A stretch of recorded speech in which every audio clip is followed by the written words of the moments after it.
posted by Joshua P. Hill. He often posts really good things. The squares show how much of crime comes from each different topic. And here they are for those of you listening to the podcast. By the way, the podcast is called The Lee Camp Show on Spotify. For those of you listening to the podcast, there is a massive, basically half the chart is theft via minimum wage violations. People who are owed minimum wage and are not paid it by their employer. And that is $23 billion a year. Just for the U.S. The next largest square, which is about a third of that one, is overtime violations. Forcing people to work overtime even when it's not supposed to be legal or you're supposed to pay them for it or whatever and not paying them for it. Overtime violations, $8.8 billion.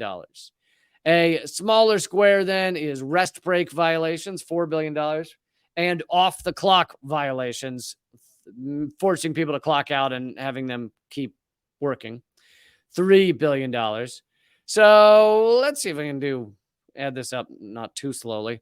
23 plus 3 is 26, 30, 39. So around $39 billion is theft from employees by employers. Straight up theft. Stealing their money. Now, the other squares on this chart, which are far smaller, larceny is $5.3 billion. Burglary is $4 billion. Auto theft is almost $4 billion. And so all three of those combined are basically half of minimum wage violations. You combine all of that, basically all street crime, robbing houses, all that stuff, auto theft. You combine all of that, and it's half of just minimum wage violations. And then there's a tiny sliver at the bottom that says robbery, $0.3 billion. Now, I don't actually know clearly the difference between these two. I have no idea what the difference between larceny and burglary is. I guess burglary, must be breaking into someone's house or residence. Auto theft, obviously, stealing cars. I'm assuming that has to do with autos. I'm fucking brilliant. I just nailed that. I just knew. I just had like a deep feeling. I was like, I bet you auto theft has to do with vehicles. Yep.